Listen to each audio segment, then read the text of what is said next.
without an analysis and merely by means of an assumption. I took the liberty of interpreting a little occurrence in the case of a friend who had been my colleague through the 8 classes of the gymnasium.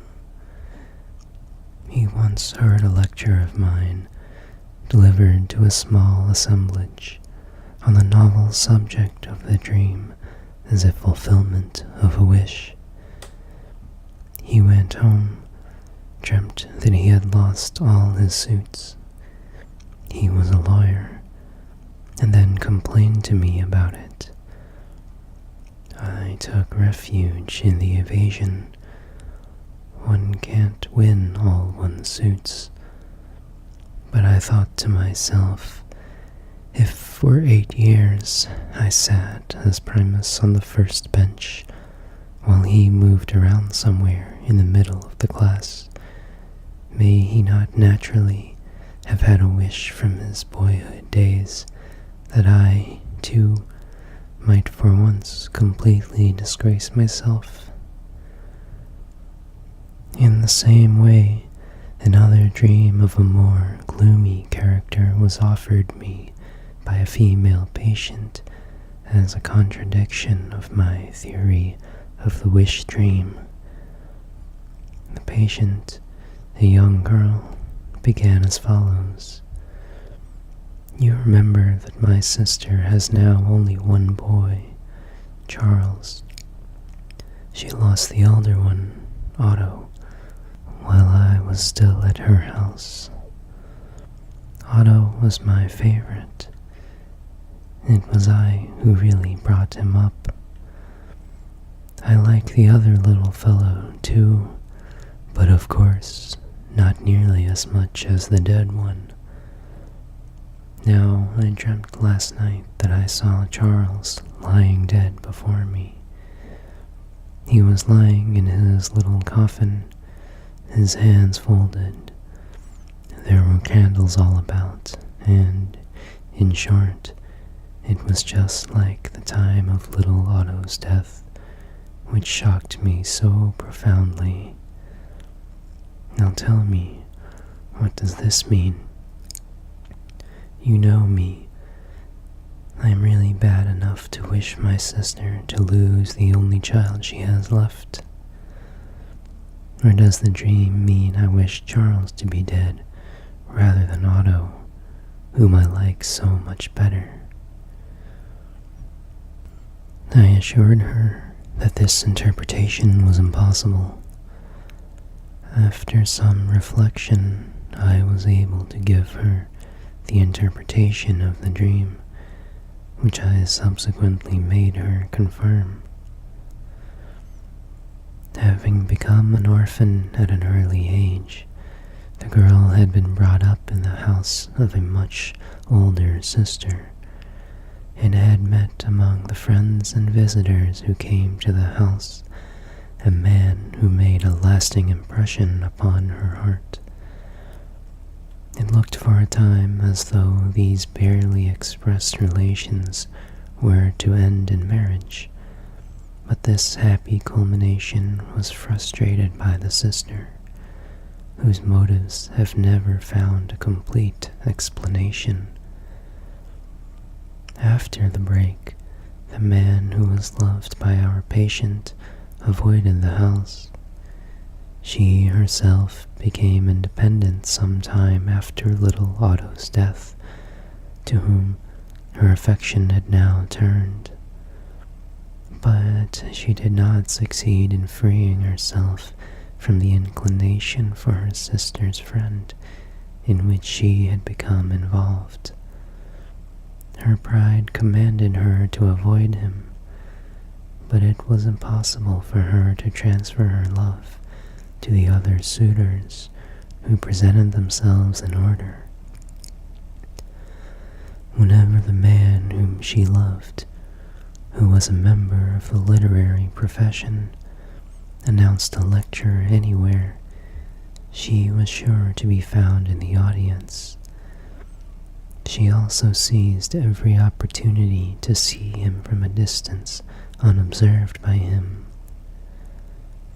I remember that on the day before she had told me that the professor was going to a certain concert, and that she was also going there in order to enjoy the sight of him.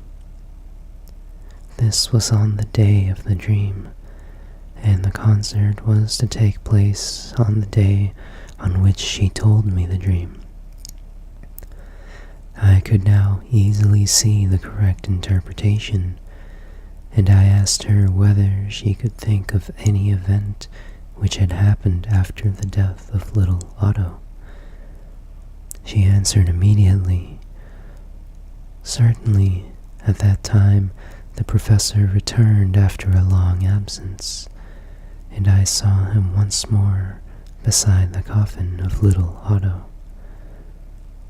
It was exactly as I had expected. I interpreted the dream in the following manner. If now the other boy were to die, the same thing would be repeated. You would spend the day with your sister. The professor would surely come in order to offer condolence, and you would see him again under the same circumstances as at that time. The dream signifies nothing but this wish of yours to see him again, against which you are fighting inwardly. I know that you are carrying the ticket for today's concert in your bag. Your dream is a dream of impatience. It has anticipated the meeting which is to take place today by several hours. In order to disguise her wish, she had only obviously selected a situation in which wishes of that sort are commonly suppressed, a situation which is so filled with sorrow that love is not thought of. And yet, it is very easily probable that even in the actual situation at the bier of the second, more dearly loved boy, which the dream copied faithfully, she had not been able to suppress her feelings of affection for the visitor whom she had missed for so long a time. A different explanation was found in the case of a similar dream of another female patient, who was distinguished in her earlier years by a quick wit and her cheerful demeanors, and who still showed these qualities at the least in the notion, which occurred to her in the course of treatment. In connection with a longer dream, it seemed to this lady that she saw her 15-year-old daughter lying dead before her in a box. She was strongly inclined to convert this dream image into an objection of the theory of wish fulfillment, but herself suspected that the detail of the box must lead to a different conception of the dream.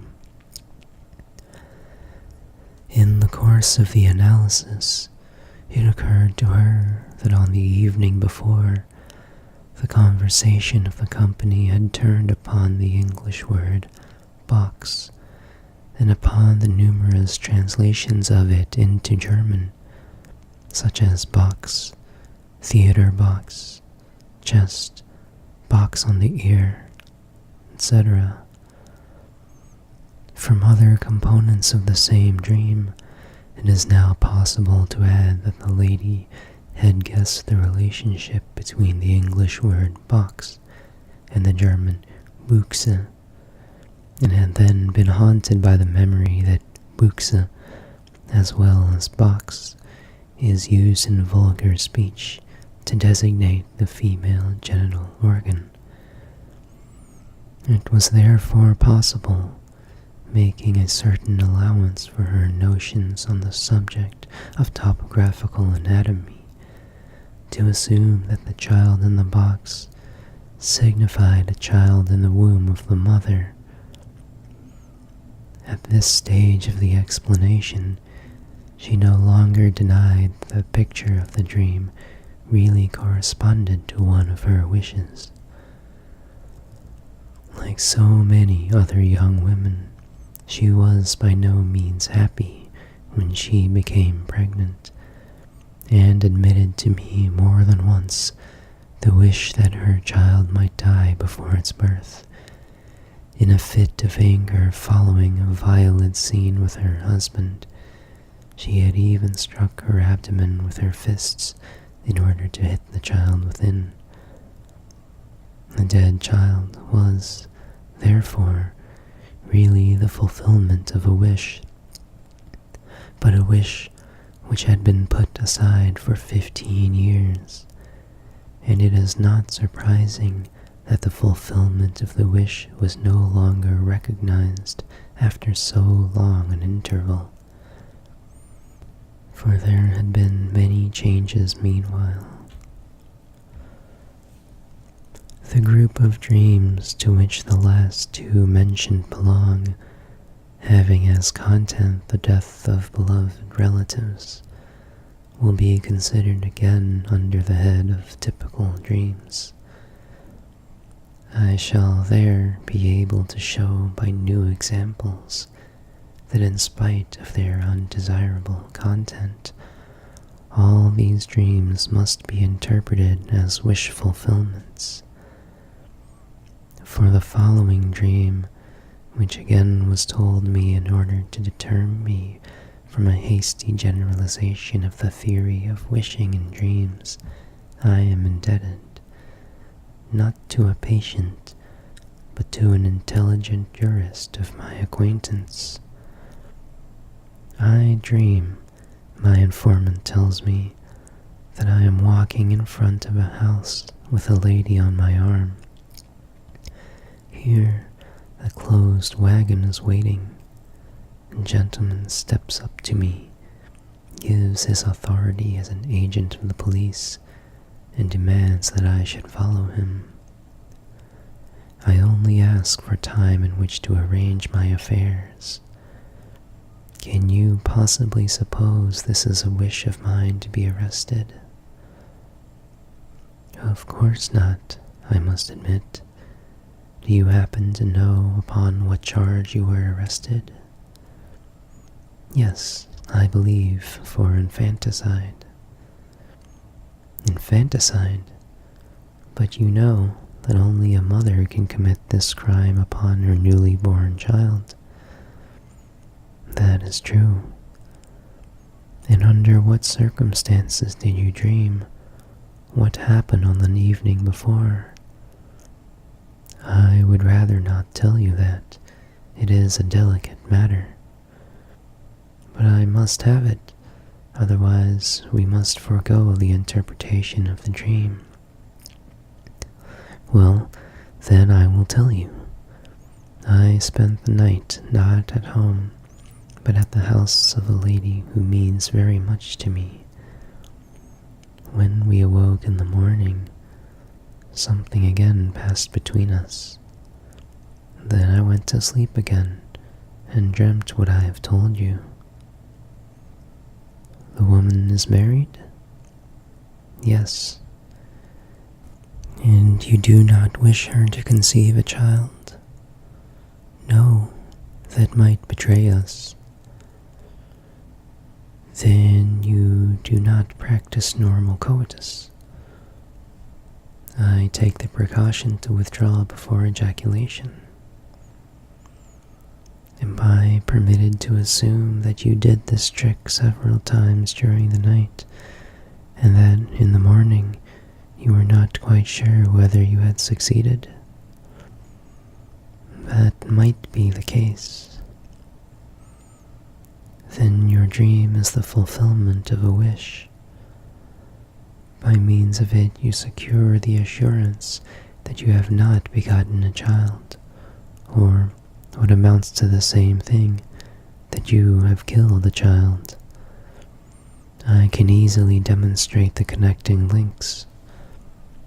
Do you remember, a few days ago, we were talking about the distress of matrimony and about the inconsistency of permitting the practice of coitus as long as no impregnation takes place, while every delinquency after the ovum and the semen meet and a fetus is formed is punished as a crime. In connection with this, we also recall the medieval controversy about the moment of time at which the soul is really lodged in the fetus, since the concept of murder becomes admissible only from that point on. Doubtless, you also know the gruesome poem by Linnau, which puts infanticide and the prevention of children on the same plane. Strangely enough, I had happened to think of Linnau during the afternoon. Another echo of your dream. And now I shall demonstrate to you another subordinate wish fulfillment in your dream. You walk in front of your house with the lady on your arm. So you take her home, instead of spending the night at her house, as you do in actuality. The fact that the wish fulfillment, which is the essence of the dream, disguises itself in such an unpleasant form has perhaps more than one reason. From my essay on the etiology of anxiety neuroses, you will see that I note interrupted coitus as one of the factors which cause the development of neurotic fear. It would be consistent with this that, if after repeated cohabitation of the kind mentioned you should be left in an uncomfortable mood, which now becomes an element in the composition of your dream, you also make use of this unpleasant state of mind to conceal the wish fulfillment. Furthermore, the mention of infanticide has not yet been explained. Why does this crime, which is peculiar to females, occur to you? I shall confess to you that I was involved in such an affair years ago. Through my fault, a girl tried to protect herself from the consequences of a liaison with me by securing an abortion. I had nothing to do with carrying out the plan, but I was naturally, for a long time, worried lest the affair might be discovered. I understand. This recollection furnished a second reason why the supposition that you had done your trick badly must have been painful to you. A young physician who had heard this dream of my colleague when it was told must have felt implicated by it, for he hastened to imitate it in a dream of his own, applying its mode of thinking to another subject. The day before, he had handed in a declaration of his income, which was perfectly honest, because he had little to declare. He dreamt that an acquaintance of his came from a meeting of the tax commission and informed him that all the other declarations of income had passed uncontested, but that his own had awakened general suspicion, and that he would be punished with a heavy fine. The dream is a poorly concealed fulfillment of the wish to be known as a physician with a large income. It likewise recalls the story of the young girl who was advised against accepting her suitor because he was a man of quick temper who would surely treat her to blows after they were married. The answer of the girl was, "I wish he would strike me." Her wish to be married is so strong that she takes into the bargain the discomfort which is said to be connected with matrimony, and which is predicted for her, and even raises it to a wish.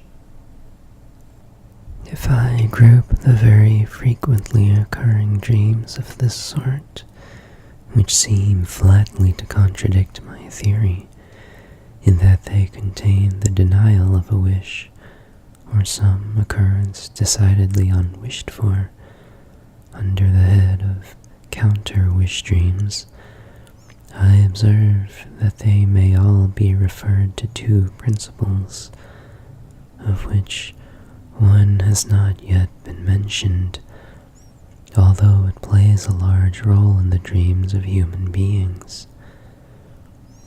One of the motives inspiring these dreams is the wish that I should appear in the wrong. These dreams regularly occur in the course of my treatment if the patient shows a resistance against me, and I can count with a large degree of certainty upon causing such a dream after I have once explained to the patient my theory that the dream is a wish fulfillment. I may even expect this to be the case in a dream merely in order to fulfill the wish that I may appear in the wrong. The last dream which I shall tell from those occurring in the course of treatment again shows this very thing.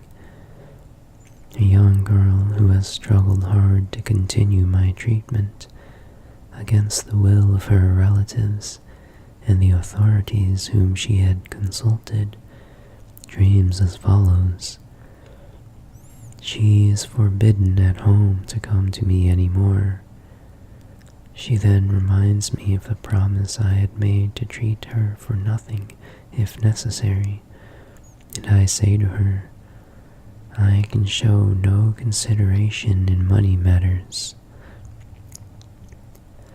It is not at all easy in this case to demonstrate the fulfillment of a wish, but in all cases of this kind, there is a second problem, the solution of which helps also to solve the first. Where does she get the words which she puts into my mouth? Of course, I have never told her anything like that, but one of her brothers, the very one who has the greatest influence over her, has been kind enough to make this remark about me.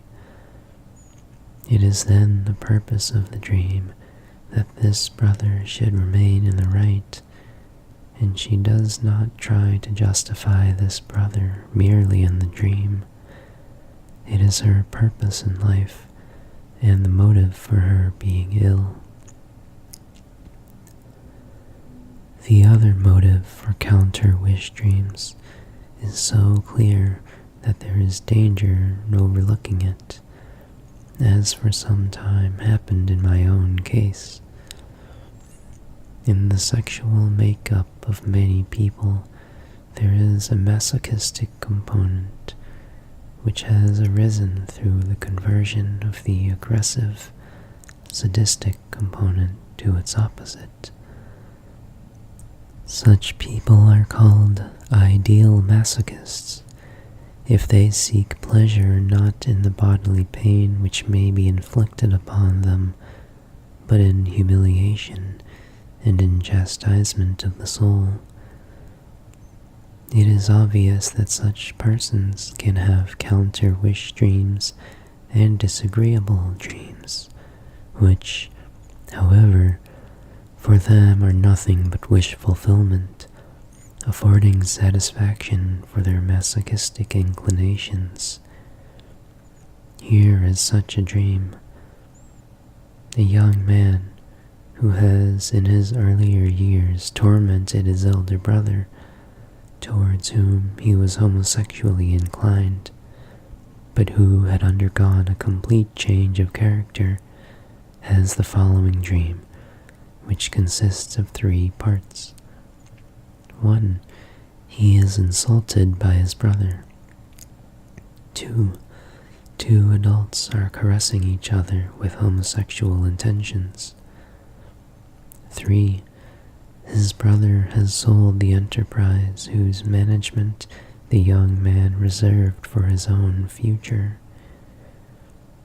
He awakens from the last mentioned dream with the most unpleasant feelings, and yet it is a masochistic wish dream, which might be translated, "It would serve me quite right if my brother were to make that sale against my interest, as a punishment for all the torments which he has suffered at my hands."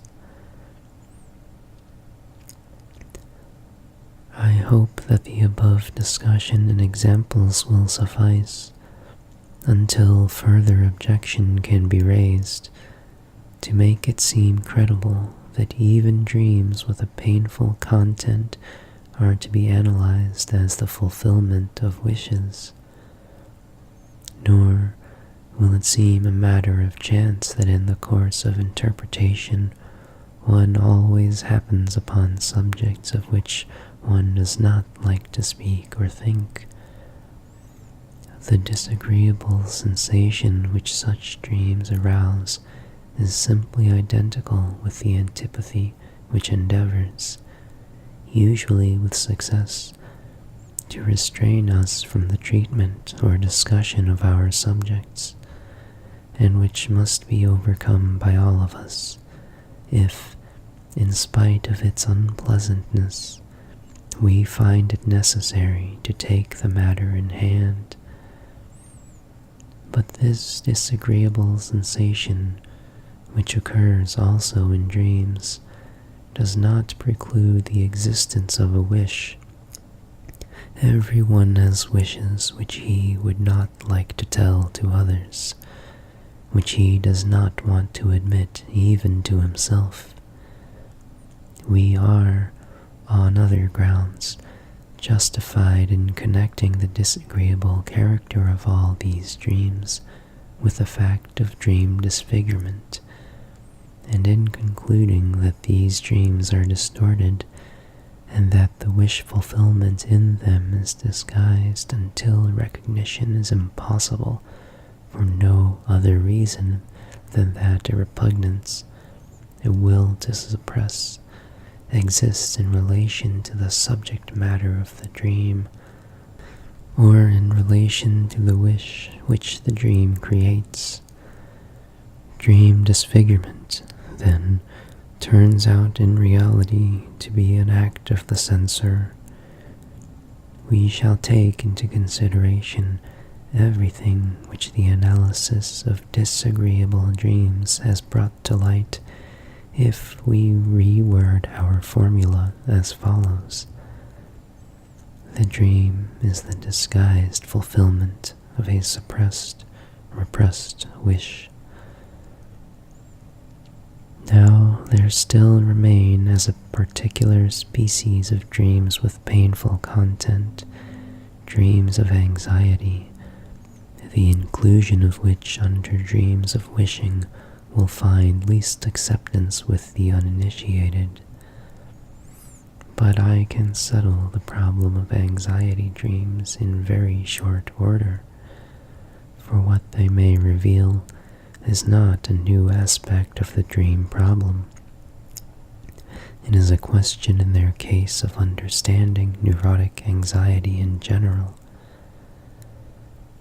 The fear which we experience in the dream is only seemingly explained by the dream content. If we subject the content of the dream to analysis, we become aware that the dream fear is no more justified by the dream content than the fear in a phobia is justified by the idea upon which the phobia depends. For example, it is true that it is possible to fall out of a window, and that some care must be exercised when one is near a window, but it is inexplicable why the anxiety in the corresponding phobia is so great, and why it follows its victims to an extent so much greater than is warranted by its origin.